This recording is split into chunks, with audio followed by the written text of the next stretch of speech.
¿Qué tal?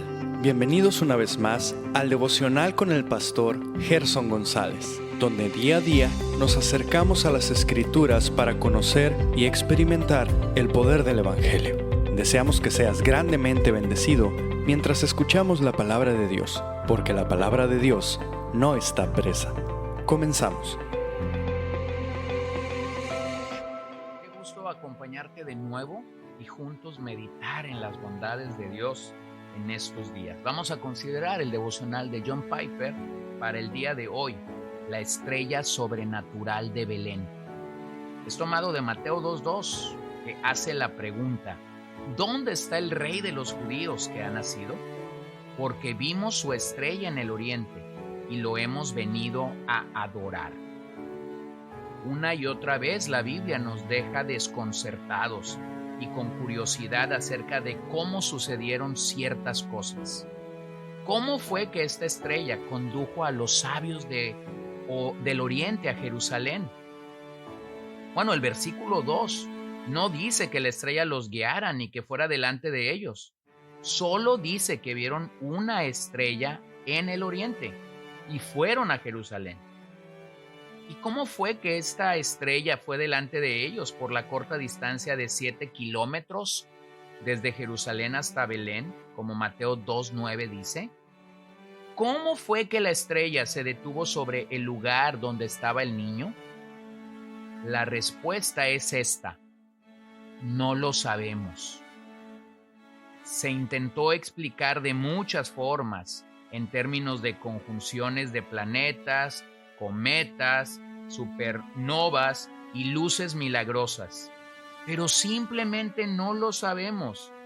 Y quiero exhortarlos a que no se preocupen en desarrollar teorías que al fin y al cabo son solo tentativas y tienen poca importancia en el sentido espiritual. Me atrevo a hacer una generalización para advertirlo. Las personas que se preocupan y se esfuerzan en saber cómo apareció la estrella y cómo se dividió el mar rojo y cómo cayó el maná del cielo y cómo hizo Jonás para sobrevivir en el vientre del gran pez y cómo la luna se tiñe de sangre, por lo general son personas que tienen lo que yo llamo una mentalidad para lo marginal. No se percibe en ellas una profunda estima por las cosas centrales del Evangelio: la santidad de Dios, lo abominable del pecado, la incapacidad del hombre de salvarse a sí mismo, la muerte de Cristo, la justificación por fe, la obra santificadora del Espíritu, la gloria de la venida de Cristo y el juicio final. Al parecer, las personas siempre nos están conduciendo a una vía secundaria. Al emocionarse por un libro o artículo nuevo que habla de algo marginal, hay poco gozo sobre las realidades importantes y centrales. Ahora bien, lo que es claro en cuanto a la cuestión de la estrella es que cumplió una función que no podía haber llevado a cabo por sí misma: guiar a los sabios al Hijo de Dios para que lo adoraran. Hay una sola persona, según el pensamiento bíblico, que puede estar detrás de tal intencionalidad en las estrellas. Es Dios mismo. Por lo tanto, la lección es simple: Dios está guiando a extranjeros a Cristo para que lo adoren, y lo hace ejerciendo una influencia y poder global, probablemente universal, para llevarlo a cabo. Lucas muestra a Dios influenciando a todo el imperio romano con el propósito de que el censo ocurra en el tiempo exacto, a fin de que una virgen llegue a Belén y cumpla la profecía con su alumbramiento. Mateo muestra el modo en que Dios ejerce influencia sobre las estrellas del cielo, a fin de que unos sabios extranjeros lleguen a Belén y puedan adorar al Hijo. Tal es el designio de Dios. Lo hizo así en ese entonces, lo sigue haciendo hoy mismo. Su objetivo es que las naciones, todas las naciones, adoren a su Hijo. Es la voluntad de Dios para todas las personas, donde quiera que estén, en su oficina, en su barrio o en su hogar. Como dice Juan 4:23, los tales el Padre busca que lo adoren. Al principio del Evangelio de Mateo, todavía vemos un patrón que se repite de venir y ver. Pero al final del mismo Evangelio, el patrón es ir y decir. Así que los sabios fueron y vieron. Nosotros vamos y decimos. No obstante, lo que no cambia es el propósito de Dios de reunir a las naciones para que adoren a su Hijo. La exaltación de Cristo en la fervorosa adoración de todas las naciones es la razón por la cual el mundo existe. Así que seguimos pensando a la luz del Salmo 47, que nos recuerda que todos los pueblos te alaben, oh Dios. Verso 5. Subió Dios con júbilo, Jehová con sonido de trompeta. Cantad a Dios, cantad a nuestro Rey, cantad, porque Dios es el Rey de toda la tierra. Cantad con inteligencia. Reinó Dios sobre las naciones, se sentó Dios sobre su santo trono. Los príncipes de los pueblos se reunieron como pueblo del Dios de Abraham, porque de Dios son los escudos de la tierra. Él es muy exaltado. Qué tremenda palabra la que el salmista nos está dando, porque de hecho está hablando de todas las promesas hechas a Abraham siendo cumplidas en la persona y en la obra claramente de nuestro Señor Jesucristo. En Él serán benditas todas las familias de la tierra. Y cuando pensamos en la llegada o en la proximidad de la Navidad, nosotros hacemos bien en pensar que nuestro Señor encarnó y nació para hacer viva esta promesa de una vez y para siempre. El salmista dice que Él subió. Alude a la llegada al templo, que implicaba ascender al monte Sión para los peregrinos que se dirigían a Jerusalén a adorar. Su presencia era representada por el arca del pacto, que era llevada en procesión al santuario. Más tarde fue el templo la representación física de esta morada. Pero también la expresión nos habla de la presencia de Dios acompañando a su pueblo a la batalla. Y ahora retornan a su monte con la victoria otorgada por su presencia. De nuevo vemos en el verso 6 y 7 que somos llamados a alabar a Dios. Obsérvalo, hay 5 imperativos aquí acerca de la necesidad de alabar al Señor. Alabamos a Dios porque Él es Rey. Aunque no se dice a quién se llama esta acción, se puede pensar en los músicos y cantores del templo, las naciones que han sido conquistadas y, claro, su pueblo, quienes tenemos el alto llamado de alabar al Dios de Abraham. Nuestra alabanza aquí tiene una actitud especial.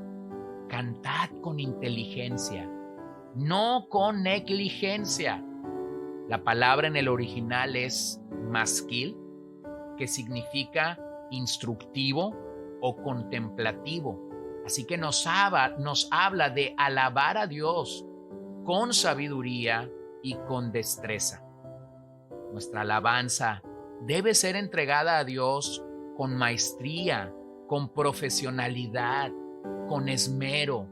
Debe ser educada, organizada y ejecutada por personas preparadas para llevar este ministerio. Así como el ministro que comparte la palabra de Dios debe ser un hombre experto en las Escrituras y que tiene el deseo de poder comunicar al pueblo de Dios la palabra de Dios. Quienes adoramos a nuestro Señor tenemos que comenzar por conocer a Dios, por deleitarnos en sus atributos, por gozar de las exalcitudes de Cristo y de su persona en nuestras vidas. Mira cómo Pablo lo expresa cuando escribe en 1 Corintios 14:15. ¿Qué pues? ¿Oraré con el Espíritu? Pero oraré también con el entendimiento. Cantaré con el Espíritu, pero cantaré también con el entendimiento. Efesios 5, 19. Hablando entre vosotros con salmos, con himnos y con cánticos espirituales, cantando y alabando al Señor en vuestros corazones. Así que el apóstol Pablo nos llama a adorarlo. Tenemos razones de sobra para hacerlo, por lo que la adoración no es poner en blanco la mente. No. El rey de Israel no solo está gobernando sobre su pueblo, sino que su poder sobrepasa toda frontera, toda geografía de este mundo. La expresión del verso 8, al trono de Dios, es única en el Antiguo Testamento. Esta alude al cumplimiento de las antiguas promesas de Dios. El Salmo se proyecta hacia el futuro. Aunque los pueblos que eran sometidos también deberían adorar al Dios de la nación opresora, esto proyectaba a todas las naciones adorando a Dios. La expresión del verso 10, los escudos de la tierra, se refiere a los príncipes de la tierra. Pudiera ser que algunos extranjeros presenciaran los festivales nacionales de Israel y observaran su liturgia. También podemos pensar en que los países que fueron derrotados deben reconocer su derrota y el poder de Dios aún sobre sus dioses. Así que Dios es exaltado o enaltecido. Ya se ha dicho en el verso 4 que Él es altísimo. Ya se ha dicho en el verso 5 que Dios subió con júbilo. Pero ahora el Salmo termina reconociendo quién es nuestro Dios, sabiendo que Él es único, que nos brinda victoria sobre el enemigo y con el reconocimiento público de su reinado. Este es el propósito de los salmos, que Dios sea enaltecido.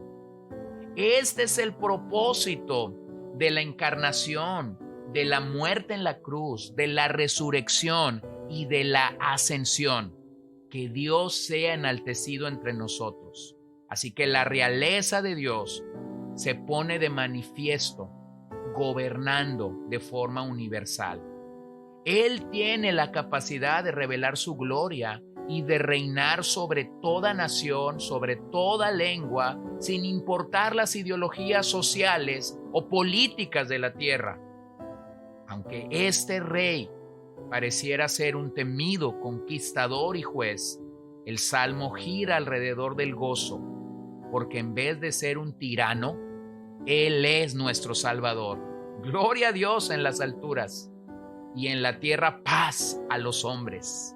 Así que debemos cantar, debemos regocijarnos, porque Cristo está siendo exaltado a través de la predicación de su evangelio en cada rincón del planeta. Bueno, en los próximos días escucharemos demasiada música para quien está de fiesta, música para quien está dominado por el alcohol, música para quienes están enamorados. Pero nosotros tenemos el privilegio y el gran placer de unirnos al Salmo y decir que todos los pueblos te alaben a ti, bendito Salvador. Así que te animo a que ya sea que uses este día, mañana, la Nochebuena, la Navidad, el Año Nuevo o cualquier día del año, te unas al pueblo de Dios que proclama bendito, bendito sea el nombre de nuestro Salvador. Y si Dios lo permite, nos encontraremos en nuestro siguiente episodio. Gracias por acompañarnos el día de hoy. No olvides compartir este devocional con todos tus conocidos y recuerda que puedes seguirnos en Podbean, Spotify y Facebook como CCBN Los Mochis para que puedas escuchar todos los mensajes, los devocionales y también seguir nuestras transmisiones en vivo. Esperamos que nos acompañes el día de mañana. Que el Señor te bendiga.